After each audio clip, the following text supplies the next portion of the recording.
Okay, hordoftoota chaanaala EFOTube baga nagaan gara chaanaala kanaatti dhuftanii jechoota sasalphoo kutaa 17ffaa kana keessatti jechoota baay'ee barbaachisoo ta'an kan isin sadarkaa eegaluu irratti beekuu qabdan kan jedhaman sadan adda baafannee waliin ilaallaa.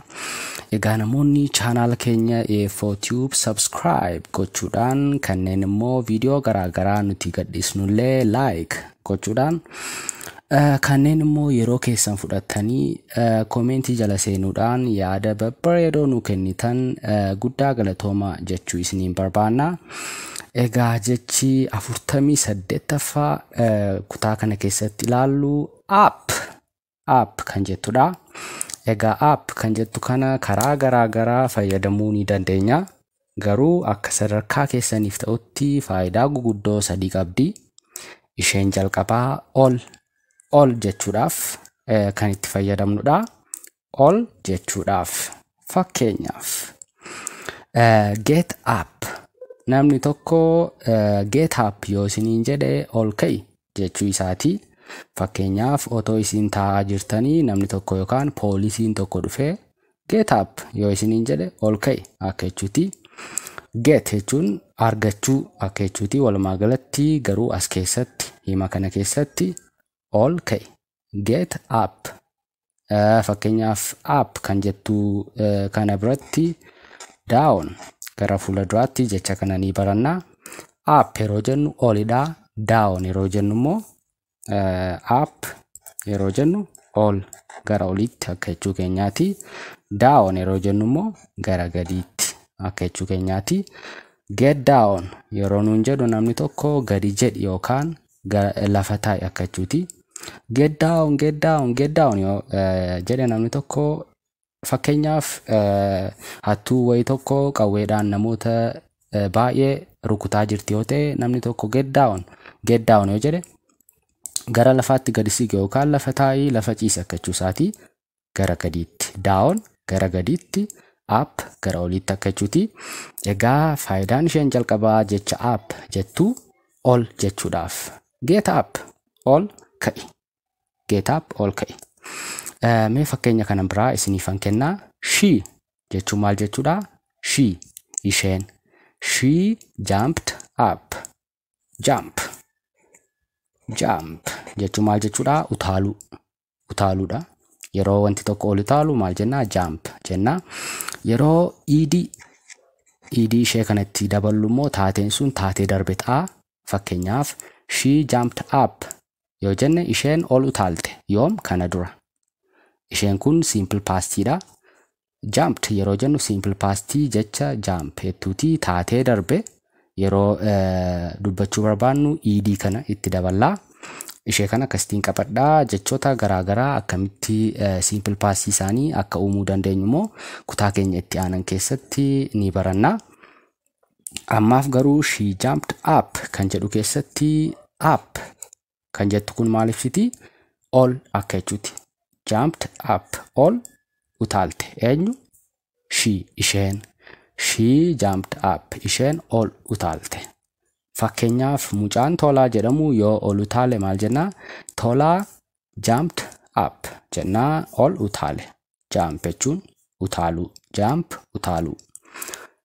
Abdii jumped up yoo jenne abdiin ol utaale. Boontuu jumped up yoo jenne boontuun ol utaalte akka jechuuti. Jump jechuun ol utaaluudha. Faayidaan up jettu isheen jalqabaa ol jechuu akka ta'e ishee kana qabadhaa. Mee faayidaa lammaffaa jecha up jedhutti immoo haa dabarru. Faayidaa lammaffaa qabdi. Innis maal kan jedhudha? Dabaluu waan tokko ibsuudhaaf. Dabaluu waan tokko ibsuudhaaf. Fakkeenyaaf qaala'iinsa jireenya yeroo ammaa mudachaa jiru kana ibsuudhaaf jecha up jettu kana fayyadamuu ni dandeenya. Waan hunduu dabaleera yookaan ol ka'eera yoo jechuu barbaannu. Fakkeenyaaf meeshaan dabaleera yookaan wantoonni garaagaraa bitaman dabalaniiru yookaan ol ka'aniiru. Maaltu ol ka'ee? Maallaqni yookaan qarshiin isaan itti nuti binnu ol ka'eera akka jechuuti. App kan jedhu kana fayyadamuu ni dandeenya. Fakkeenyaaf hiriyyaan keessan tokko otoo isin muuziqaa dhaggeeffattanii maal isiniin jechuu danda'a? Turn up the volume. Fakkeenyaaf sirba nama tokko yookaan weellisaa tokko otoo dhaggeeffattanii hiriyaan keessan dhufee turn up the volume isiniin jechuu danda'a. Turn jechuun immoo naannessuu akka ta'e kana dura ilaallee jira. Yookaan gara asitti gochuu jechuudha turn jechuuni. Fakkeenyaaf volume jechuun immoo hanga sagalee volume guddaa yoo qabaate wanti tokko yookaan muuziqaan tokko sagaleen isaa guddaadha akka jechuuti. Egaa yeroo raadiyoos ta'u jiippaazii irratti sagalee guddisnu sagalee guddisuun sun ni naannofti. Sana jechuunis maal jechuudha? Yeroo nuti turn up jennu sagalee sana guddisii itti dabalii akka jechuu keenya. Waan tokko dabaluu ibsuudhaaf jecha up jettu kana fayyadamuu ni dandeenya. Hiriyaan keessan sagalee itti dabali yoo isiniin jechuu barbaade sagalee muuziqaa sana akka jechuuti. Muuziqaan sun itti tole sagalee isaa itti dabali yoo isiniin jechuu barbaade turn up the volume jettu. Isinillee wanti dhaggeeffachaa jirtan tokko yoo isinitti tole maal jechuu dandeessu? Turn up the volume. Jechi up jettu kun ammas keessatti dabaluu waan tokko ibsiti. Turn up the volume sagalee isaa itti dabali yookaan hanga sagalee sanaa itti dabali akka jechuudha. Ishee kan akkasitiin qabadha. Nama dhukkubsatu yookaan nama dhiibbaa dhiigaa blood pressure. Blood jechuun dhiigadha.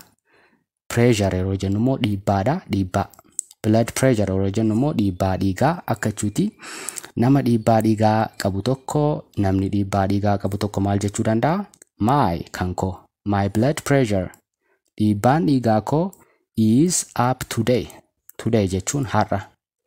My blood pressure is up today yoo jedhe maal jechuu isaati? Dhiibbaan dhiigaa koo har'a ol ka'aadha. Ol ka'aadha akka jechuuti. Maal jechuudha yaadni isaa? Dabaleera yookaan dabaluu wanta tokko ibsuudhaaf jecha up jettu kana fayyadamuu ni dandeenya jechuudha. My blood pressure is up today. Dhiibbaan dhiigaa koo har'a ol ka'aadha yookaan dabaleera akka jechuutti jecha up jedhu kana dabaluu wantoota garaagaraaf fayyadamuu ni dandeenya jechuudha. Qaala'insa jireenyaa dabaleera. Qaala'insi jireenyaa dabaleera yoo jechuu barbaannes jecha up jettu kana fayyadamne ibsuu ni dandeenya. Akkasittiin jecha up jettu kana faayidaa lammaffaa dabaluu waan tokkoo ibsuudhaaf itti fayyadamuu ni dandeessu. Fakkeenyaaf xumura waan tokkoo ibsuuf. Isheen kun baay'ee isin fayyaddi. Ishee kana qabachuu qabdu. Maal jetti? Xumura waan tokkoo ibsuuf.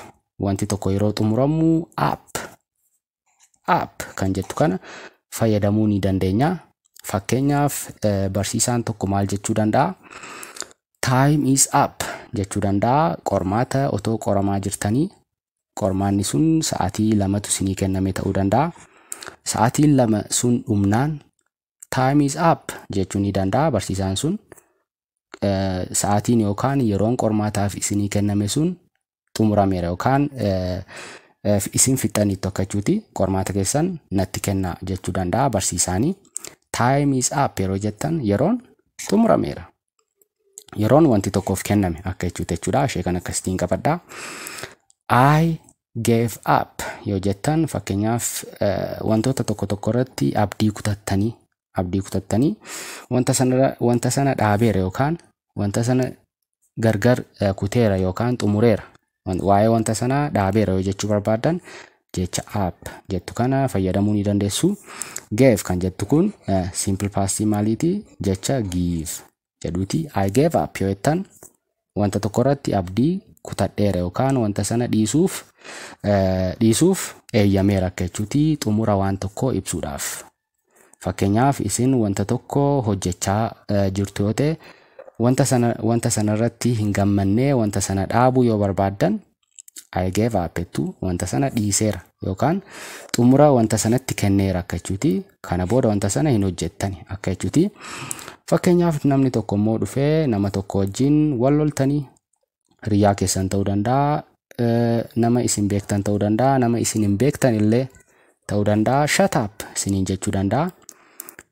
Shut up jechuun immoo afaan kee cufii hin dubbatiin akka jechuuti. Waan dubbattu sanarratti xumura godhi akka jechuuti. Fakkeenyaaf otoo nama wal loltan waliin haasoftanii shut up yoo isiniin jedhe haasaa haasoftu kana dhaabii. Xumura wanta tokkotti godhi. Haasaan kee naaf hin taane afaan kee cufi yookaan dhaabii yoo jechuu barbaade shut up kan jedhu fayyadamuu ni danda'a. Up kan jettu amma as keessatti wanta sana xumuri yookaan dhaabi akka jechuudha. Egaa jecha kana akkasittiin karaa garaa sadii jecha appettu kana itti fayyadamuu ni dandeessu jechuudha. Mee gara jecha salphaa taatee fi kutaa keenya 17ffaa kana keessatti ilaalluutti immoo haa dabarru. Ammallee na waliin ta'uu hin dagatina.